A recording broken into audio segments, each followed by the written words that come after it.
Bagaimana cara meraih kesuksesan dan kekayaan yang berlimpah hanya dalam waktu 3 tahun atau kurang? Apa bedanya orang yang kaya dengan orang yang biasa? Ketika sama-sama dikasih waktu yang sama, ternyata dalam waktu yang sama, orang yang kaya tadi bisa membuat kekayaan jauh lebih banyak dibanding orang yang miskin. Ternyata ketika saya belajar keliling dunia, belajar kepada top-top guru di dunia, dan ketika pulang saya praktekkan, ternyata apa yang diajarkan betul-betul nyata dan bisa membuat saya menjadi kaya. Orang yang kaya, perbedaannya dengan orang miskin, ternyata hanya ada 3 saja. 1, orang yang kaya, dia think in the certain way. Kedua, feel in the certain way. Yang ketiga, act in the certain way. Maksudnya apa? Jadi ternyata manusia yang kaya tadi, yang tadinya sama-sama miskin tapi akhirnya dalam waktu 3 tahun bisa jauh lebih kaya dibanding yang miskin, ternyata dia berpikir dengan cara tertentu, merasakan dengan cara tertentu, dan bertindak dengan cara yang tertentu. Mari kita bahas satu persatu. Mereka berpikir dengan cara tertentu. Orang-orang yang kaya, mereka berpikir, maksud saya di sini kaya dengan cara yang halal, kaya yang masuk surga, bukan kaya dengan cara menipu atau merampok. Nah, kaya ternyata dengan cara yang halal, mereka adalah 1, mereka berpikir dengan cara yaitu membuat nilai tambah. Orang yang kaya selalu memilih dan melakukan tindakan-tindakan yang menghasilkan nilai tambah untuk orang lain. Cara berpikirnya seperti itu. Nah, salah satu contoh, zaman dulu Nabi Abraham atau Nabi Ibrahim, ketika dia diminta untuk mengorbankan salah satu anaknya, dan ternyata dia rela, dan kemudian oleh Tuhan diganti oleh domba. Sejak saat itu diberikanlah sabda bahwa engkau mulai hari ini karena engkau percaya terhadap aku dan percaya sepenuh hati, maka mulai hari ini kau dan anak cucumu akan hidup berkelimpah. Baik agama Islam ataupun agama Kristen ada kata-kata yang seperti itu. Sejak saat itu Nabi Abraham, apa yang dilakukan Nabi Abraham atau Nabi Ibrahim ini? Dia mulai beli tanah dan kemudian dia membuat nilai tambah. Dari tanah yang tidak ada nilainya, dia tanamin gandum. Gandum 1 jadi ribuan. Dia punya domba. Domba 2 jadi ratusan. Dia membuat from nothing be something karena dia menciptakan nilai tambah. Jadi orang yang kaya selalu fokus. Saya harus membuat nilai tambah apa untuk orang lain dan untuk dunia dan untuk bangsa dan negara ini. Dan kemudian orang kaya dengan cara yang baik, mereka berpikir selalu always win-win. Tidak boleh satu yang namanya win-lose. Kalau win-lose, kerjanya akan hanya sebentar, kerjasamanya akan sebentar, bisnisnya hanya berlangsung sebentar. Kemudian, orang yang sukses tadi, mereka berpikir dengan cara bagaimana? Orang yang sukses dan kaya tadi, mereka ternyata mempunyai goal yang spesifik. Maksudnya apa goal yang spesifik? Pernah nggak kita ngalami pada waktu kita menentukan goal, besok saya mau bangun jam 5 pagi. Ternyata besok tanpa melihat alarm, tanpa mendengarkan alarm, tanpa melihat jam, ternyata kita bisa bangun tepat jam 5 pagi. Kenapa? Karena goal kita spesifik, bawah sadar kita mau mengerjakannya dan kita bangun jam 5 pagi. Misalnya kita memberikan goal yang tidak spesifik, coba silakan dites, besok saya mau bangun sepagi mungkin. Apa yang jadi? Ada 2 alternatif. 1, otak mengabaikan karena perintahnya tidak jelas. Otak berpikir begini, jam 10 pagi, jam 9 pagi, ini yang ngasih perintah goblok ini. Akibatnya apa yang jadi? Bangun jam 8 pagi dan akhirnya malah kesiangan. Alternatif pertama. Alternatif yang kedua apa yang jadi? Kalau goalnya tidak spesifik. Yang terjadi adalah pada waktu kita jam 1 pagi kita malah bangun, jam 1 lebih 5 menit bangun, jam 1 lebih 20 bangun, malah tidak bisa tidur. Jadi kembali lagi, goalnya harus benar-benar spesifik. Orang-orang kaya tahu, oke, saya tanggal sekian pada waktu ini saya akan menjadi seperti ini. Seperti Jim Carrey, kemana-mana dia mengantongin sebuah cek. Kalau Anda belum pernah mendengar Jim Carrey adalah bintang film lucu sekali. Ace Ventura dan kemudian Ace Ventura 2 dan banyak sekali The Mask, film-filmnya dia yang film yang lucu-lucu. Dan ternyata pada waktu itu dia membuat satu cek sendiri, dia tulis sendiri, dia punya goal spesifik pada waktu tanggal tahun sekian, pada bulan sekian saya harus mempunyai income 20 juta. Ternyata tepat pada waktu bulan tersebut Jim Carrey bisa mendapatkan bayaran 20 juta US, yaitu pada waktu dia main film The Mask. Ini yang terjadi, banyak keajaiban ketika menentukan goal yang sangat spesifik. Kemudian berikutnya, selain goalnya spesifik, kita juga harus dalam kata-kata yang positif. Goal tidak boleh dalam kata yang negatif, tapi harus dalam kata-kata yang positif. Contohnya begini, ternyata otak bawah sadar kita, kalau otak sadar kita mengenal kata tidak, kata negatif dia kenal. Tapi bawah sadar kita yang merupakan raksasa dalam hidup kita, karena perannya antara 55% sampai 88% sendiri, sedangkan otak sadar itu adalah 12% sampai 45%. Nah ternyata apa yang terjadi? Kalau kita memberikan goal yang negatif, otak kita tidak mengenal. Saya kasih contoh, mari kita tes. Semua tes, tolong coba, semua pendengar, tolong tutup mata, semua tutup mata.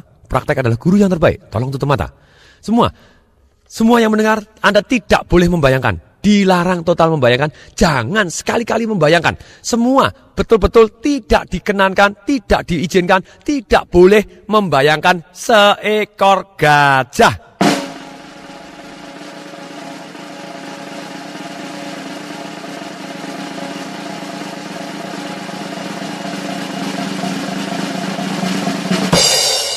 Tolong buka mata, apa yang terjadi?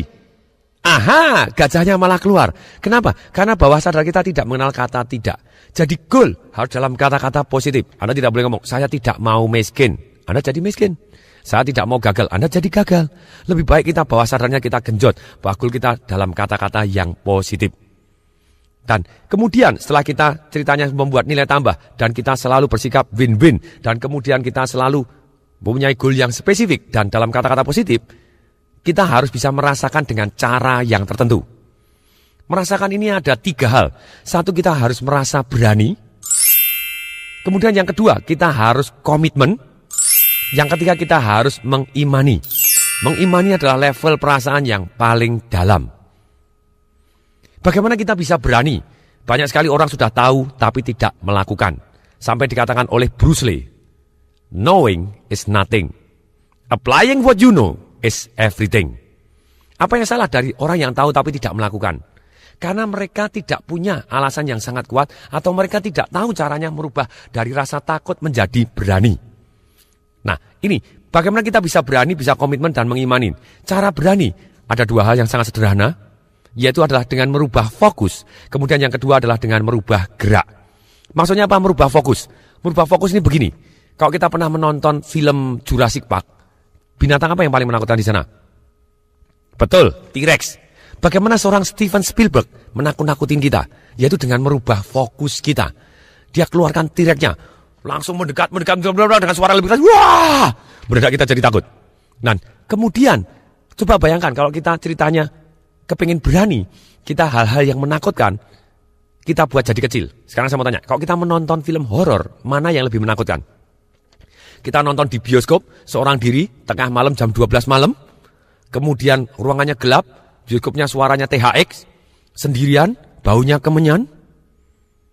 Atau kita nonton di siang hari, rame-rame, kemudian televisinya adalah televisi 7 inch, hitam putih lagi, dan agak beruat videonya, dan suaranya kayak suara mikro. Mana yang lebih menakutkan? Sudah pasti yang pertama. Kenapa? Karena besar kecilnya sangat berpengaruh, suasananya, situasinya, suaranya akan sangat berpengaruh. Nah saran saya, ketika kita takut, kalau kita mau berani, yaitu dengan merubah fokus dan merubah gerak. Merubah fokus, Anda bisa merubah bayangannya, atau merubah pertanyaannya. Nah kalau kita misalnya merubah bayangan, kita bayangkan apa? Yang menakutkan tadi kita buat kecil, dibuat di figura, kemudian dibuat hitam putih, dibuat kabur, dibuat agak menjauh, dibuat mengecil, menjauh, akhirnya ditelan oleh matahari, mendadak kita jauh lebih berani. Karena fokusnya kita jauhkan, mengecil, kita akan jauh lebih berani. Dan kemudian goal kita buat jadi lebih besar. Goal kita buat lebih dekat, lebih besar, lebih terang, penuh warna. Sekali lagi, lebih terang, lebih besar, lebih dekat, penuh warna, dan akhirnya bahkan kita menjadi satu dengan goal kita. Mendadak kita bisa jadi lebih berani. Kemudian kita bisa merubah juga dengan pertanyaan. Apabila ceritanya fokus kita sedang ke hal-hal yang negatif. Contohnya ada orang mau usaha. Saya tahu persis kalau saya mau kaya, mau sukses, saya harus usaha. Atau saya harus kenalan kepada orang ini. Saya harus telepon kepada orang ini. Saya harus main kepada orang ini. Saya harus ngajak makan siang kepada orang ini. Nah ternyata kita takut. Kita bisa merubah pertanyaan. Kenapa orang takut tidak mau mulai usaha atau tidak berani take action tadi? Karena dia tanya dengan cara yang salah. Gimana ya nanti kalau saya gagal? Mungkin tidak ya saya gagal? Gimana ya kalau saya ditolak? Nah, ini pertanyaan yang tidak adil. Karena setiap usaha selalu ada kemungkinan untuk gagal. Setiap mengajak Anda ada kemungkinan ditolak. Tapi kalau kita tidak pernah usaha atau tidak pernah mengajak, berarti kita sebenarnya gagal 100%. Nah, caranya bagaimana kita merubah supaya kita jadi berani? Kita tanya. Pertanyaan dibalik. Ruginya apa? Kalau saya tidak take action sekarang. Kalau tadi ruginya apa kalau saya take action? Sekarang dibalik pertanyaannya. Ruginya apa kalau saya tidak take action? Dan kemudian tanya lagi, untungnya apa? Kenapa saya harus take action sekarang? Mendadak fokus kita berubah. Untungnya apa kalau saya take action sekarang? Dan ruginya apa? Berarti kalau saya tidak take action, ruginya apa kita bayangkan. Dan kemudian supaya kemungkinan berhasilnya jauh lebih tinggi pada waktu kita fokus tadi, kita tanya lagi dengan pertanyaan ini. Supaya kemungkinan berhasilnya jauh lebih tinggi, apa yang harus saya pelajarin, apa yang harus saya siapkan, dan kapan waktu yang tepat akan saya lakukan. Yang jelas, waktu yang tepat itu 90% jawabannya adalah sekarang. Hanya 10% yang akan selesai dengan sendirinya, tapi lebih baik. Kenapa kalau take action sekarang itu jauh lebih baik dibanding kita menunda? Jawabannya di sini. Kalau kita take action sekarang, itu yang membuat kita mempunyai pengalaman atau hasil feedback lebih cepat. Kalau kita salah bisa kita perbaikin. Kalau belum benar, kita mesti kita perbaikin. Kalau sudah benar, kita bisa nikmatin hasilnya. Itu bagaimana cara berani merubah fokus. Kemudian bagaimana cara berani dengan merubah gerak. Dikatakan oleh guru saya Anton Robin bahwa our emotion is created by our motion. Jelas sekali bahwa gerakan kita sangat-sangat mempengaruhi emosi kita. Kalau tidak percaya, mari kita tes. Semua tolong berdiri tegak, semua berdiri tegak, tegak, kecuali yang nyetir mobil. Sekarang Anda berdiri tegak, sangat-sangat tegak, dagu ke atas, mata cerah, dada dihusungkan, kemudian senyum lebar mungkin, matanya cerah melihat ke atas, tangan dua-dua ke atas, dengan posisi tangan dua-dua ke atas, kemudian mata melihat ke atas, kemudian mata cerah, kemudian bibir tersenyum lebar-lebar, dada dibusungkan. Coba tes, kita ingat-ingat hal yang menyedihkan. Jangan berubah, tapi tetaplah ingat-ingat hal yang menyedihkan.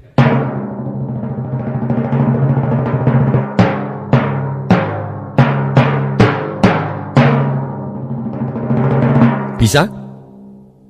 Susah setengah mati. Nah ini, jadi karena gerakan kita akan sangat-sangat mempengaruhi emosi kita.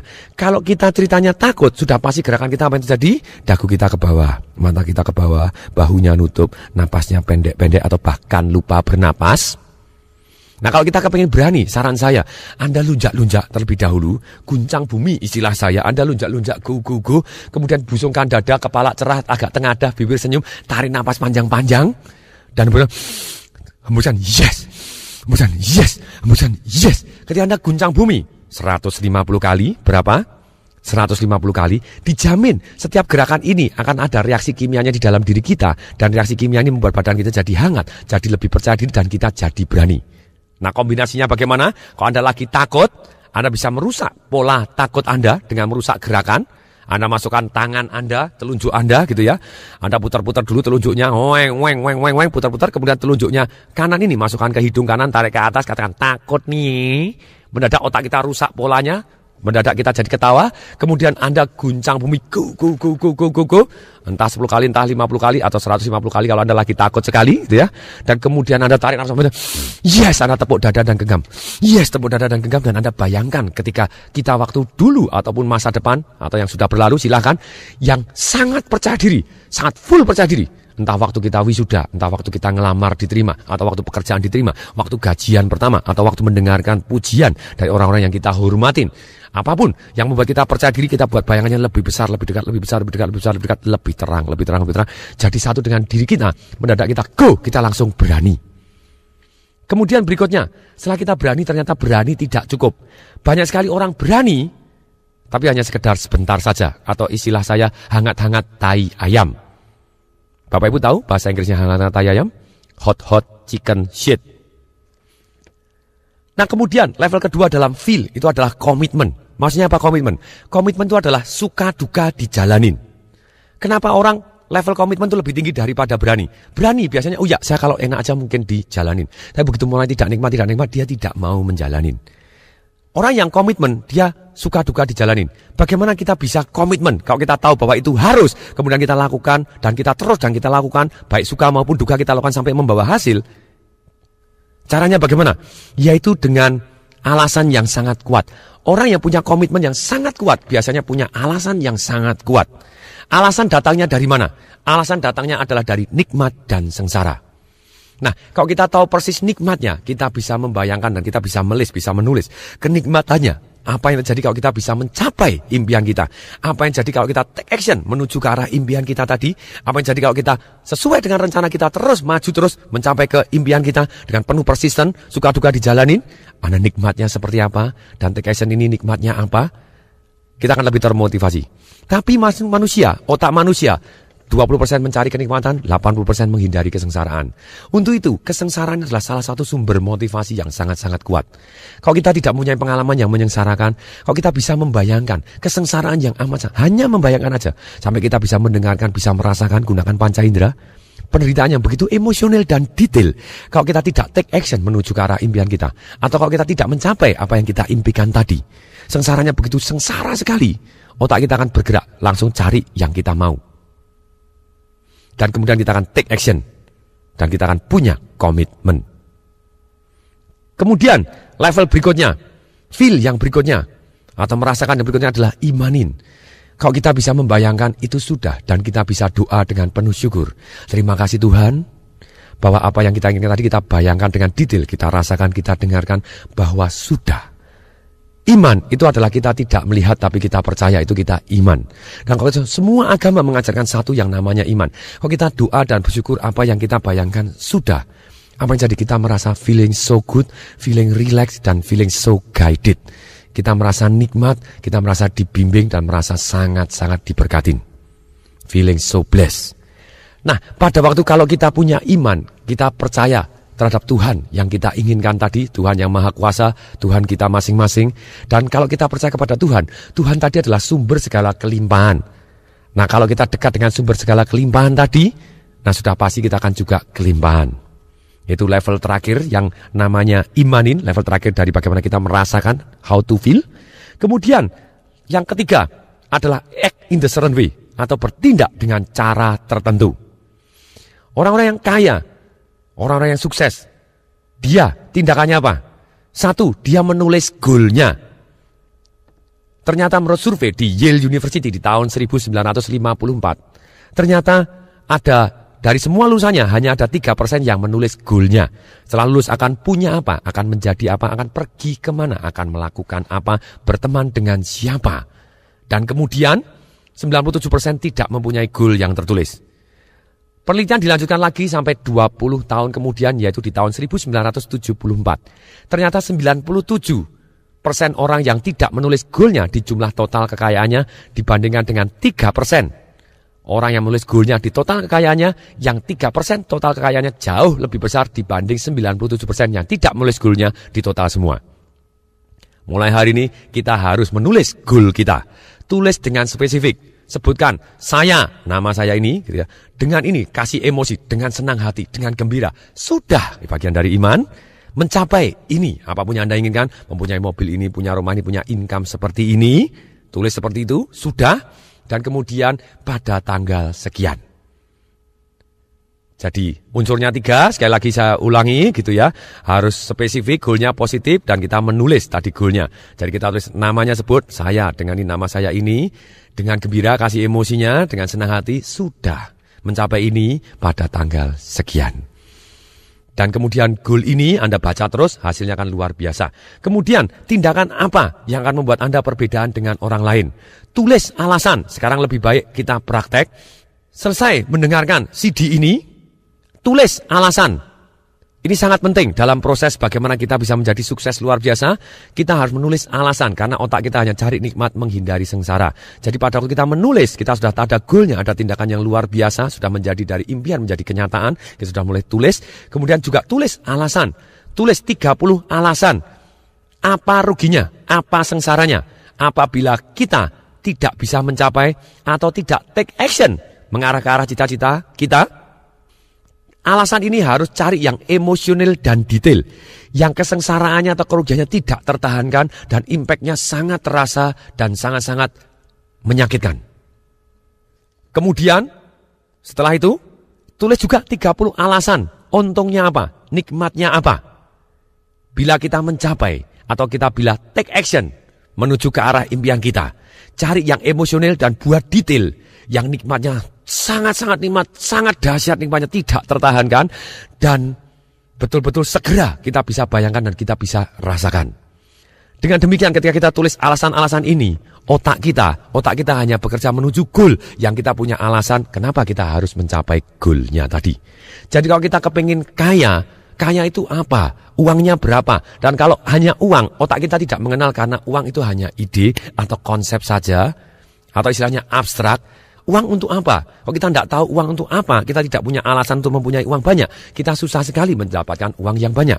Untuk itu, kita harus tulis alasan, kalau uang saya banyak, saya bisa begini, uang saya bisa begini, saya bisa beli ini, saya bisa melakukan ini, saya bisa sosial, saya bisa bangun panti asuhan, saya bisa menyumbang gereja, saya bisa menyumbang masjid, saya bisa menyumbang apapun, panti apa, segala pun, panti jompo, silahkan. Kemudian, langkah ketiga, tindakan kita, yaitu kita harus mencari orang yang sudah berhasil di bidang yang kita inginkan. Jadi sebelum kita mencari orang yang sudah berhasil di bidang yang kita inginkan, kalau Anda mempunyai goal, saya kepengen sukses di bidang ini, saya pengen punya uang ini, saya pengen ini, Anda list kira-kira orang yang sudah mempunyai uang segitu siapa saja. Yang sukses di bidang Anda siapa saja. Dan setelah Anda list, dan di bidang apa saja, dan kemudian Anda pilih satu yang benar-benar Anda suka. Bidangnya ini aja, orang-orang ini bisa aja, banyak sekali bisa, bidangnya ternyata macam-macam. Saya pilih satu bidang ini. Setelah Anda pilih bidangnya, cari siapa yang orang yang bisa Anda hubungin. Dan kemudian setelah Anda cari, langkah berikutnya apa? Masih termasuk yang ketiga ini tadi. Jadi yang ketiga Anda cari orang yang sudah berhasil di bidang yang kita ingin berhasil tadi. Orang yang sudah berhasil tadi adalah cari yang terbaik di dunia, itu akan sangat jauh lebih cepat. Kalau Anda bisa cari yang terbaik di dunia, cari yang terbaik di Asia. Asia Anda bisa cari terbaik di Indonesia. Indonesia Anda bisa cari yang terbaik dimanapun, termasuk di Nganjuk juga boleh. Nah begini, apa yang kita lakukan? Kalau kita sudah mempunyai orang yang sudah berhasil dan kita sudah tahu orangnya, ajak kerjasama. Nomor satu, kita ajak kerjasama. Yang kedua, kalau dia tidak mau diajak kerjasama, kita belajar kepada dia. Kalau belajar kepada dia juga dia tidak mau, kita bisa kerja kepada dia. Kalau kerja kepada dia juga tidak mau, kita bisa mempelajari dari sekelilingnya dia. Oke, dengan kerjasama dengan yang terbaik, kemungkinan berhasil kita 98%. Ini kunci yang Anda harus ingat kalau Anda kepingin sukses dalam waktu 3 tahun atau kurang. Kalau kita mau mencoba diri sendiri, bisa, tapi waktunya akan sangat-sangat lama. Saya Tung Desemwaringin hari ini jadi karena saya belajar dan kerjasama dari yang terbaik di dunia. Nah, sekarang pertanyaannya begini. Bagaimana caranya seorang bisa kerjasama dengan terbaik di dunia? Jurusnya sederhana. Dengarkan baik-baik, catat baik-baik. Sangat penting, tulis pakai huruf besar. Ditebelin, digaris bawain, kasih tanda seru. Kalau kita kepingin kerjasama dengan yang terbaik, kenapa kok orang-orang yang terbaik di dunia mau kerjasama dengan kita yang mungkin tidak ada orang yang tahu? Bagaimana seorang Anthony Robbins, World Number One Success Coach, bisa mau dimarketingkan oleh Tung Desemwaringin di Indonesia? Karena ini, kuncinya di sini. Yaitu apa? Jual Indonesia. Sekali lagi, saya ulangin. Apa? Jual Indonesia. Maksudnya apa? Kita bisa jual potensi Indonesia. Kita bisa ngomong, pada waktu saya ketemu Anthony Robbins, sebelumnya, this is true story, saya berikan kartu nama saya. Saya berikan kartu nama saya kepada... Waktu mau ketemu Anthony Robbins susah sekali karena bodyguardnya besar-besar. Dan pada waktu saya berikan kepada bodyguardnya, please give to Tony Robbins. Kartu nama saya di belakangnya saya tulisin, Indonesia is 220 million people. If 5% rich, kalau 5% orang kaya, berarti 11 juta kaya semua. Not like Singapore, saya bilang, tidak seperti Singapura. Hanya 3,5 juta dan tidak semua orang kaya. Dan sebagian besar orang kaya di Singapura adalah orang Indonesia. Please come to Indonesia or Bali. Waktu itu saya sengaja, siapa tahu orang dia tidak tahu Indonesia, itu saya ngomong balik. Nah kemudian saya kasih kartu namanya, bodyguardnya, kasih kepada istrinya, kasih kepada penjaga hotelnya, saya tanya, kamarnya Anthony Robbins nomor berapa? Tidak boleh tahu gitu waktu saya di Amerika sana. Ya tolong titip, ini nasibnya 220 juta orang berada di tangan kamu. Nah, kemudian saya titipkan lagi kepada GM-nya, kepada direkturnya, kepada presiden. Siapa yang saya titipin. Sampai satu waktu akhirnya saya bisa ketemu Anthony Robbins. Waktu di hari terakhir seminar, hari ke-9, saya bisa pegang tangannya, bodyguardnya, go away. Saya bilang, give me 30 second. Saya bilang, 30 detik aja. Kemudian Robbins-nya baik, sure, what's up? Dia bilang gitu. Kemudian saya bilang, my name Tung from Indonesia. Yeah, I know you. Ternyata kartu namanya sampai ke dia juga. Langsung dia ngomong, do you the one that have so many cards? Yes, no. Nah, wow, langsung saya ngomong, do you want some more? I still have more, gitu ya. Benar dia ketawa gitu ya. Dia tahu bahwa saya betapa persisnya. Saya contek caranya dia pada waktu dia kecil, saya baca bukunya. Dia mau mewawancarai tokoh yang terkenal, dia gunakan cara yang seperti yang saya lakukan dan dia full fight seperti itu dan dia ingat dia sendiri. Nah, kemudian dia, yeah, what's up no? Dia bilang, please come to Indonesia. Saya ulang lagi, Indonesia is 220 million people, more than, yeah, I read that one. Dan kemudian ketika itu dia happy gitu ya, mendadak bisa kenal saya dan kemudian oke. Walaupun akhirnya belum ke Indonesia, tapi mendadak dia kenal, ada orang Indonesia yang potensinya dahsyat. Dan akhirnya saya ngomong juga kepada eksklusif authorized consultant-nya di Asia. Itu Mr. Richard Tan di Singapura. Dan kemudian saya ngomong juga dengan cara yang sama. Akhirnya dia agree untuk saya jualkan di Indonesia. Karena saya yakin bahwa ilmunya dia sangat bermanfaat untuk merubah hidup orang banyak. Nah, demikian juga. Ini jadi kita bisa kerjasama. Kita jual Indonesia atau jual potensinya. Nah, salah satu contoh lagi. Siapa yang pernah dengar kata-kata Howard School? Kalau Anda belum pernah dengar, siapa yang pernah dengar kata-kata Starbucks? Bagaimana seorang ceritanya Howard School? Itu Howard School adalah pemiliknya Starbucks. Walaupun di awalnya dia bukan pemilik awalnya. Dia adalah senior vice president di New York, gajinya sangat besar. Dia pergi ke Seattle, waktu itu kota kecil. Dia baru minum kopi di Starbucks. Wih, enak sekali. Dia punya impian. Dia langsung ngomong kepada pemiliknya, "Do you know, in this world ada 5 miliar orang. Apa hubungannya?" Sama, kalau saya ditanya, di Indonesia ada 220 juta rakyat Indonesia. Apa hubungannya dengan saya? Jawab satu kata, baik-baik saja. Tidak ada hubungannya. Ada yang mau kita ajak kerjasama, ada yang tidak mau. Tapi kita ketemu satu aja. Yang mau diajak kerjasama, nasib kita berubah bumi dan langit dengan sangat-sangat cepat. Bisa kurang dalam waktu 3 tahun, bisa lebih cepat lagi kalau Anda bisa pegang. Ada orang tanya lagi, Pak, apa orang mau? Belum tentu, banyak sekali orang mau. Siapa Tung? Buktinya Robin juga mau. Robert Kiyosaki juga mau. Nah, kemudian dalam hal ini ketika kita mengajukan bahwa kita jual Indonesia, kemungkinan berhasil kita juga jauh lebih besar ketika kita kerjasama dengan yang terbaik. Jauh lebih besar, jauh lebih cepat. Kemudian, kalau kita tidak bisa kerjasama tadi, kita belajar kepada, terus belajar, cari yang terbaik, dan Anda belajar terbaik, Anda akan jadi terbaik. Ketika ada majalah memilih saya, Tung Desemaringin, sebagai pelatih sukses nomor 1 di Indonesia, saya tidak heran karena apa? Karena saya sudah belajar nomor 1 terbaik di dunia. Bahkan majalah SWA milih saya sebagai the most powerful people and idea in business 2005.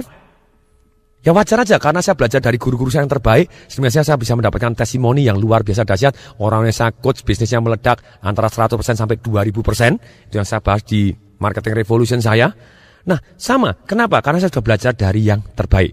Dalam hidup ini, kita 80% waktu kita harus belajar dari yang terbaik. 20% silakan Anda belajar kepada siapapun. Kemudian kalau kita terpaksa, kita bisa kerja kepada orang tersebut. Sekali lagi, jangan kerja cari gaji. Jangan kerja cari uang. Gaji itu nomor 3, uang dan nomor 3. Nomor 1 adalah kita harus belajar cari ilmunya. Kemudian yang kedua adalah kita belajar cari kenalan dan cari network atau cari kepercayaan. Yang ketiga, kalau digaji besar, jangan ditolak. Jangan ideal gitu ya, gaji kecil aja, enggak usah gaji besar, jangan ditolak, diterima juga. Tapi dalam hal ini ketika kita sudah belajar ilmunya, seperti Howard School tadi yang Starbucks, kemudian dia kenalan dan dia gajinya senior vice president, dia ngomong bahwa 5 miliar orang di dunia ini menunggu Starbucks Anda, kemudian orangnya akhirnya mau mempekerjakan dia, tapi dengan gaji yang sangat-sangat kecil, dia tidak hitungan, dia cari ilmunya, dia cari kenalan, kemudian dia ngajak bosnya, bos yuk kita buka baru. Kalau Anda tidak mau ekspansi karena bosnya tidak begitu agresif, ya ekspansi Anda mau nggak jadi pemegang saham saya. Bosnya malah mau pemegang saham dan semua produknya kopi dia ngambil dari Starbucks. Lalu kemudian ketika bosnya mau pensiun, Starbucks dijual 4 juta US karena dia sudah punya ilmunya, si Howard School, dan punya kenalannya apa yang terjadi. Dia bisa dapatkan sponsor dan akhirnya dia bisa buka dan dia jual cita-citanya go public. Dan hari ini ribuan Starbucks ada di seluruh dunia. Dan sukses luar biasa. Sangat-sangat cepat. Pertanyaan berikutnya, bagaimana kita bisa mendapatkan orang-orang yang sudah berhasil di bidang yang kita inginkan? Cari, keluar, ikut seminar, ikut organisasi, ikut yayasan, ikut tour ke luar negeri, ikut apapun. Nah dalam hidup ini ketika kita mau mengharapkan suatu hal yang dahsyat, Anda duduk aja di rumah, kemudian Anda mengharapkan ada konglomerat datang ke tempat tok, mau nggak Anda kerjasama kepada saya? Mungkin nggak itu terjadi? Mungkin apabila Anda sudah mempunyai nilai tambah yang luar biasa, banyak orang akan datang ke tempat Anda dan mengetuk mau ngajak Anda kerjasama. Tapi kalau kita belum mempunyai nilai tambah yang luar biasa, kita harus aktif menjual Indonesia tadi. Sekali lagi, kalau ditanya apa hubungannya 220 juta rakyat Indonesia dengan Anda, jawabannya baik-baik saja. Pasti ada yang mau, ada mau satu aja, Anda sudah nasibnya akan bumi dan langit cepat sekali. Kemudian jurus keempat, yang pertama tulis goal, yang kedua tulis alasan Anda, yang ketiga adalah cari orang yang sudah berhasil di bidang yang kita inginkan, ajak kerjasama, belajar kepada atau kerja kepada. Yang keempat adalah kita lebih baik kita bergaul dengan big boys. Tadi maksudnya apa bergaul dengan big boys? Kita cari orang-orang yang jauh lebih sukses di bidang kita. Karena cara berpikir mereka kita bisa belajar. Bukan berarti saya tidak punya teman yang lebih miskin dari saya atau istilahnya lebih tidak berhasil dibanding saya. Saya punya teman dari manapun, tidak masalah. Tapi ketika kita mau bergaul, alangkah baiknya kita merubah pergaulan kita. Nasib kita akan jauh lebih berbeda kalau kita bergaul dengan orang yang berbeda. Bahkan ketika saya ikut seminar 6 tahun yang lalu, saya disuruh menulis siapa 5 orang yang paling dekat dengan kamu, ditulis. Kemudian sebelah kanannya ditulis, juga bisa Anda lakukan, coba tes. Siapa yang 5 orang yang paling dekat dengan Anda, yang Anda selalu menghabiskan waktu. Kemudian sebelah kanan kira-kira aja penghasilannya berapa, silahkan ditulis. Kemudian dijumlah, kemudian dibagi 5. Itulah plus minus pendapatan Anda. Pada waktu saya kerjakan yang sama, ternyata betul. Itu adalah pendapatan saya. Langsung saya syok, saya tahu persis. Bahwa saya terus bergaul dengan orang-orang seperti ini, plus minus penghasilan saya akan seperti ini juga. Saya harus gaul dengan orang-orang yang jauh lebih dahsyat dibanding saya. Nah, bagaimana menemukan? Sama tadi, ikut seminar, ikut organisasi, undang makan siang. Nah, sekarang pertanyaan, kenapa orang-orang dahsyat mau makan siang dengan kita? Karena kita punya nilai tambah. Loh, kalau kita tidak punya nilai tambah, bisa nggak kita ngajak makan siang? Bisa. Caranya bagaimana? Misalnya begini. Anda bisa menggunakan begini, misalnya Anda pengen ngajak makan seorang presiden direktur yang top sekali, misalnya Bapak A. Anda bisa ngomong gini, Anda juga kenal presiden direktur ini, Ibu B, misalnya begitu. Kita ngomong kepada Bapak A, Bapak A, kalau misalnya Anda sewaktu-waktu diajak makan oleh Ibu B, Bapak A mau? Ya mereka mau karena mereka orang-orang dahsyat luar biasa. Kemudian kita ngomong kepada B, oh kalau mau sebentar Pak akan saya setkan waktu. Dan kemudian kalau ditanya apa hubungannya dengan dia, oh baik-baik saja Pak. Loh memang hubungannya baik-baik saja, betul nggak? Kemudian kita ngomong kepada Ibu B, Ibu B kalau sekali waktu diajak makan siang dengan Bapak A, presiden direktur dari sini, mau? Banyak maunya karena mereka orang-orang besar kepengen bergaul dengan orang-orang besar juga. Ketika mereka mau, pada waktu makan siang bertiga, yang sebelah kiri Anda gajah, sebelah kanan Anda gajah, Anda calon gajah. Nah kemudian, setelah ceritanya kita di dalam hidup ini, kita bergaul dengan orang-orang yang dahsyat tadi, sekarang lagi hindarin orang-orang yang penyedot semangat. Maksudnya apa penyedot semangat? Tanya, apa kabar? Tidak bagus, susah. Orang yang UUB, apa itu UUB? Unhealthy, unhappy, and broke. Bukan kita tidak boleh dekat dengan orang miskin, boleh Anda boleh dekat dengan mereka, datang membantu untuk menginspirasikan mereka untuk dahsyat. Dan kalau Anda miskin, saya juga ngalami pada waktu awal-awal di dalam karir saya tidak punya uang, saya melakukan apa? Saya sehat dan saya happy, saya penuh semangat. Saya sehat dan happy, orang senang bergaul dengan saya. Nah kalau saya tidak sehat, saya tidak happy atau penuh keluh kesah, dan bangkrut lagi, siapa yang mau dekat-dekat dengan saya?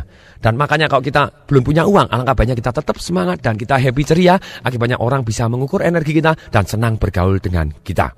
Tunjukkan kepositifan Anda. Berikutnya, langkah yang kelima, yaitu kita harus monitoring. Kebanyakan orang memonitoring goalnya hanya setahun sekali pada waktu tahun baru. Apa yang jadi? 1 tahun berikutnya, waktu sudah berlalu dan belum tercapai, tapi sudah 1 tahun. Alangkah baiknya kita monitoring. Caranya bagaimana? Kita baca goal kita setiap hari. Baca. Saya tulis goal saya pakai papan besar sekali, pada waktu bangun tidur saya baca, tidur saya baca lagi.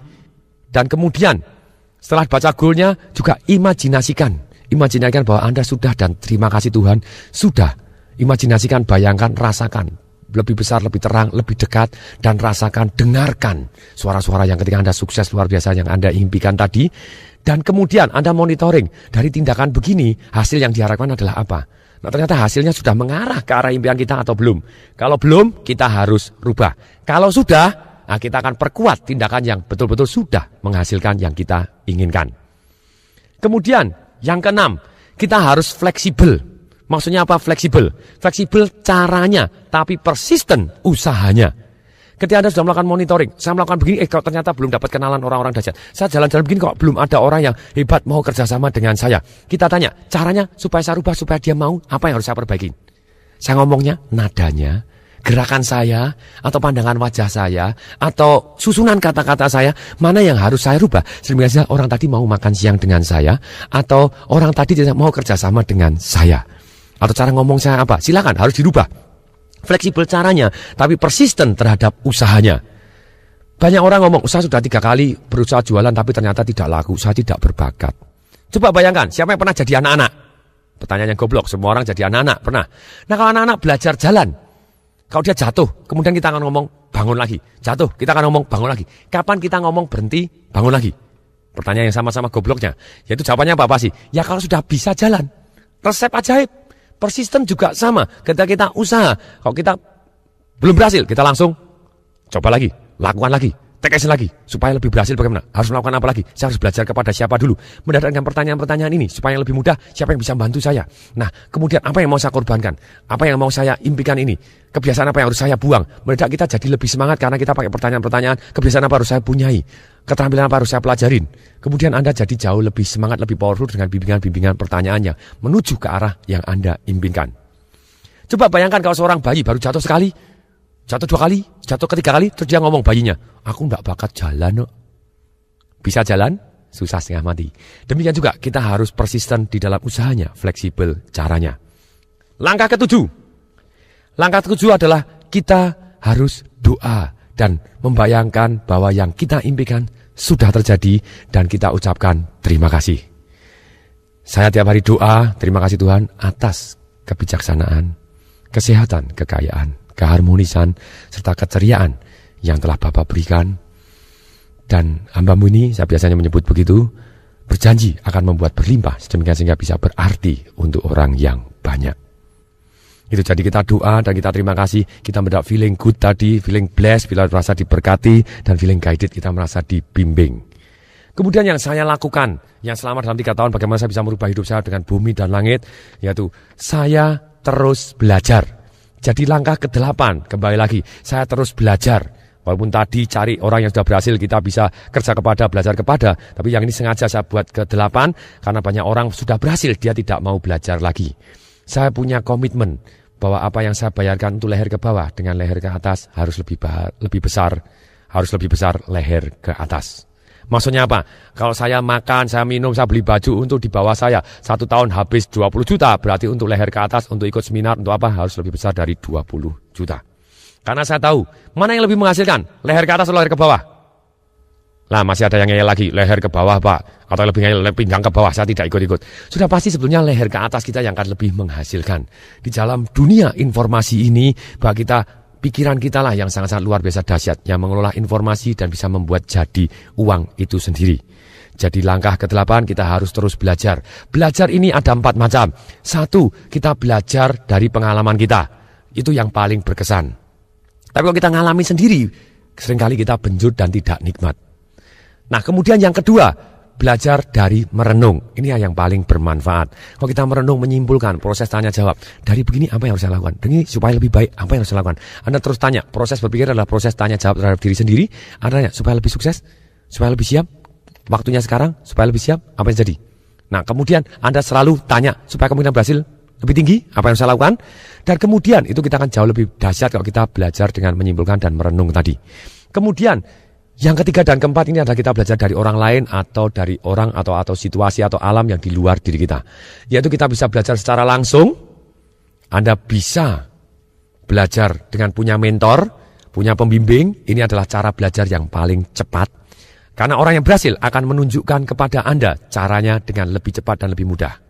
Kemudian yang keempat adalah dengan secara tidak langsung, yaitu dengan mendengarkan seperti CD audio hari ini, atau Anda baca buku, atau Anda melihat televisi, atau Anda belajar suatu hal yang baik secara tidak langsung. Nah ini adalah cara yang paling banyak. Maksudnya paling banyak apa? Kalau kita baca buku, satu orang ngarang buku, itu memakan waktu mungkin umur 35-40 tahun baru mengarang buku. Rata-rata mungkin 40 tahun baru mengarang 1 buku.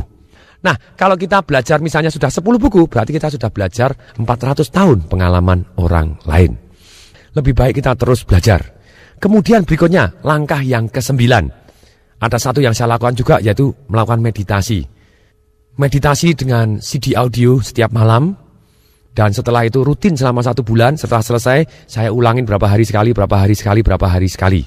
Dalam hal ini, saya menggunakan CD meditasi dari Dick Stupen. Dan saya melakukan bagaimana mencapai goal, bagaimana menjadi miliuner dalam 3 tahun, goal, success and commitment, itu terus kemudian I accept, saya menerima bahwa semua hal-hal yang melalui saya akan membuat saya jadi lebih baik dan lebih kuat.